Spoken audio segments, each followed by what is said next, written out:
फुलं तव्यावर टाकताच कमाल होईल। बघू शकता आपण इथे ही फुलं घेतलेली आहेत। ही फुलं जी आहेत ती अगदी देवाला आपण वाहिलेली फुलं आहेत। ही फुलं फेकून न देता आपण जी पाण्यात जरी फेकली ना त्याचा शेवटी कचराच होतो आणि काय होतं, प्रदूषण निर्माण होतं। तर असं न करता देवांवरती वाहिलेली फुलांचा आपण किती छान प्रकारे रियूज करू शकतो ते आजच्या व्हिडिओमध्ये बघणार आहोत। तर ही मी फुलं घेतलेली आहेत, छान अशा त्याच्या पाकळ्या करून घ्यायच्या आहेत। कुठलीही फुलं घेऊ शकता तुम्ही, वेगवेगळी जी तुम्ही देवाला वापरता ती कोणतीही फुलं चालतील। तर इथे माझी झेंडूची फुलं वगैरे आहेत, ते सगळे फुलं आहेत ते त्याच्या पाकळ्या मी छान अशा करून त्याचा हा जो भाग आहे तो सुद्धा ठेवलेला आहे, तो सुद्धा फेकून द्यायचा नाहीये। त्याचा सुद्धा आपण कसा यूज करू शकतो हे सुद्धा मी तुम्हाला सांगणार आहे। काय होतं ना, आपण निर्माल्य म्हणून निर्माल्य फुलं जे आहे ते पाण्यामध्ये वगैरे सोडतो, पण शेवटी त्याचा कचराच होतो आणि ते चांगलं वाटत नाही। कुठेतरी असं वाटतं की आपण देवाचा अपमान करतोय।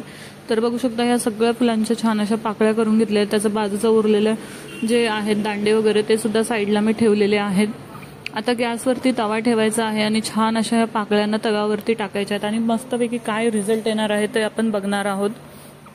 हे जे फुलं आहेत ना, तुम्ही इथे आता सध्या पावसाळा असल्यामुळे मी ही तव्यावरती छान अशी मस्तपैकी गरम करून घेणार आहे, मस्त छान अशी शेकणार आहेत। आणि जर तुमच्याकडे ऊन वगैरे असेल तर ह्या पाकळ्या ज्या आहेत त्या तुम्ही उन्हामध्ये सुद्धा छान अशा वाळवून घेऊ शकता। अगदी छान अशा कडक कुरकुरीत होईपर्यंत, जशी आपली चकली वगैरे कुरकुरीत होते तशा टाईपमध्ये कुरकुरीत होईपर्यंत वाळवून घ्यायच्या आहेत। इथे मी माझ्याकडे आता सध्या ऊन नाही आहे त्याच्यामुळे ही जी आहेत ती मी गॅसवरती छान अशी भाजून घेत आहे। अगदी असं कुरकुर आवाज येईल इथपर्यंत छान अशा आपल्याला ह्या ज्या पाकळ्या आहेत त्या छान अशा भाजून घ्यायच्या आहेत। तरी आपण प्रदूषण कमी करण्यासाठी तसेच आपण आपल्या देवाचा अपमान न करता फुलांचा सुद्धा अशा पद्धतीने छान असा उपयोग करून घेऊ शकतो। अगदी टाकाऊपासून टिकाऊ वस्तू सुद्धा छान आपण करू शकतो। तर बघू शकता मी छान ज्या आहेत त्या पाकळ्या मस्त भाजून घेणार आहे, अगदी कुरकुरीत होईपर्यंत भाजून घेणार आहे। तसेच तुम्ही हा व्हिडिओ कुठून पाहतात आणि तुम्ही तुमच्या घरी देवाची फुलं जी आहेत ती कशी रियूज करता हे सुद्धा तुम्ही मला कमेंटमध्ये नक्कीच सांगा। तर बघू शकता कुरकुरीत आवाज येईल असं इतकं छान असं आपण या पाकळ्या ज्या आहेत त्या मस्त भाजून घेतलेल्या आहेत। आता या पाकळ्यांचं काय करायचं आहे ते आपण पुढे बघणार आहोत। तर बघू शकता ह्या पाकळ्या त्या हाताने सुद्धा असे तुम्ही चुरून छान असं त्याचा बारीक कण करू शकता, किंवा जर तुम्हाला हाताने होत नसतील तर तुम्ही ह्याला मिक्सरमध्ये सुद्धा थोडंसं वाटून घेऊ शकता। आणि लक्षात ठेवायचं आहे की आपल्या पाकळ्यांचा जो आहे ना ते आपण छान असं घरच्या घरी ऊद तयार करणार आहोत, धूपबत्ती तयार करणार आहोत। जी आपण बाजारातून विकत आणतो ती अगदी आपण घरच्या घरी सहजरित्या कसं बनवू शकतो ते आपण आजच्या व्हिडिओमध्ये पाहणार आहोत। तर अगदी काही नाही आहे, अगदी बेसिक गोष्टी आहेत ज्या घरात अगदी आपल्या नेहमी अवेलेबल असतात, त्या गोष्टींपासूनच छान असं आपण जे आहे ते हा धूप बनवणार आहोत। तर हे धूपबत्ती इतक्या सुंदर होतात तुम्हाला काय सांगू। तर बघा मिक्सरमधून छान असं मी ह्याला वाटून घेणार आहे, अगदी जाडसर वाटायचं आहे। आणि तुम्ही हातानेच कुरकुरीत छान असं बारीक केलं असेल तर त्याला थोडंसं असं आपली मोठी चाळणी असेल त्याच्याने गाळून सुद्धा घेऊ शकता। तर इथे मस्तपैकी मिक्सरमध्ये छान असं मी हे बारीक वाटून घेणार आहे। एकदम असं म्हणजे बारीक पण नाही, थोडंसं जाडसर ठेवायचं आहे, जसं आपण खोबऱ्याचं वगैरे वाटण थोडंसं जाडसर करतो त्या टाईपनुसार असं ह्याचं वाटण जे आहे ते छान असं करून घ्यायचं आहे। तर अशा पद्धतीने बघू शकता माझं जे आहे ते फुलांचं जे सुरा आहे तो छान असा मी करून घेतलेला आहे। उन्हामध्ये वाळवलात ना तर तुम्हाला मिक्सरमध्ये सुद्धा म्हणजे वाटायची गरज पडणार नाही, तर हातानेच त्याचा इतका छान बारीक सुरा होतो। आणि इथे मी घेतलेलं आहे मस्तपैकी 1 चमचा गाईचं तूप घेतलेलं आहे, शुद्ध असं, जे आपल्याकडे आता शुद्ध तर नसतं पण शुद्ध नसलं तरी काही हरकत नाही, कारण की आपल्याला इथे उदोस बनवायचा आहे।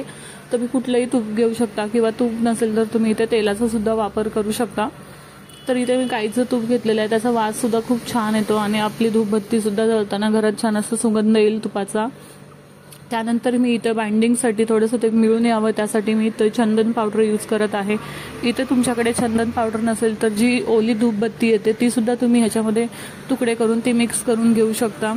आणि इथे 5-6 कापराच्या वड्या सुद्धा मी बारीक करून टाकलेल्या आहेत, त्या मी दाखवताना थोडं स्किप झालं होतं माझ्याकडे, नंतर मी वरून टाकले त्याच्यामध्ये चुरा करून। तर अशा पद्धतीने कापराचे छान अशा आपल्याला 5-6 वड्या बारीक करून टाकायच्या आहेत आणि छान असं हे जे सारण आहे ते पूर्ण एकजीव असं व्यवस्थित मिक्स करून घ्यायचं आहे। आपल्याला ह्याला पाण्याचा इथे वापर करायचा नाही आहे, तुपामध्येच आपण छान असं आहे ते छान असं मिक्स करून घेणार आहोत आणि त्याच्या ज्या आहेत त्या धूप कांड्या तयार करून घेणार आहोत। तर बघू शकता इथे अशा पद्धतीने माझं जे आहे ते मस्तपैकी मिश्रण जे आहे ते एकजीव झालेलं आहे।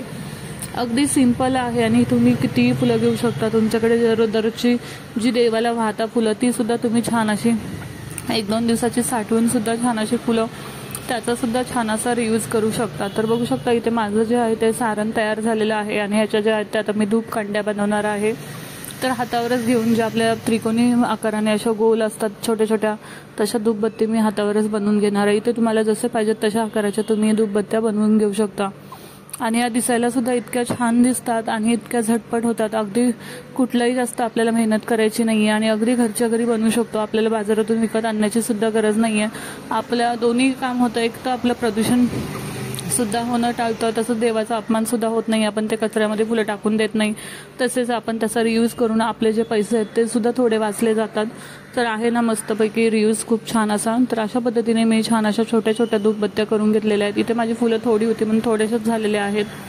इथे तुमचे फुलं जसे असतील तसे तुम्ही जास्त घेऊ शकता. आता बघू शकता नवरात्री म्हणा, दिवाळी म्हणा, आपण भरपूर फुलांचा उपयोग करतो. त्यावेळेस हा नक्कीच यूज होणार आहे. आणि ह्या उरलेल्या पाकळ्यांची जी देठं होती ती सुद्धा छान वाळलेली असल्याचं असं आपण खाली धुपाच्या खाली धूर करण्यासाठी संध्याकाळच्या सकाळच्या थोडंसं धूर जरी केला कापूर वगैरे लावून तरी घरामध्ये प्रसन्नता वाटेल, त्याचा सुद्धा हा इथे यूज करू शकतो. आपण पूर्ण फुलांचा उपयोग जो आहे तो अशा छान पद्धतीने करू शकतो. आणि बघू शकता ह्या बाजारातून धूपकांड्या ज्या त्या पूर्णपणे कधी कधी जळत सुद्धा नाहीत, पण ही जी धूपकांडी आहे ना अगदी शेवटपर्यंत जळते आणि इतका छान वास सुद्धा येतो. घरच्या घरी बनवलेली आहे तर पूर्ण शेवटपर्यंत जळते. तर बघू शकता इथे मी तुम्हाला ती पूर्ण जळून सुद्धा दाखवलेली आहे. इथे तुम्ही कोणत्याही आकारच्या धूपकांड्या अशा घरच्या घरी बनवा आणि आपली जी फुलं आहेत ती न फेकून देता, निर्माल्यामध्ये न टाकता घरच्या घरी छान असं त्याचा रियूज करा.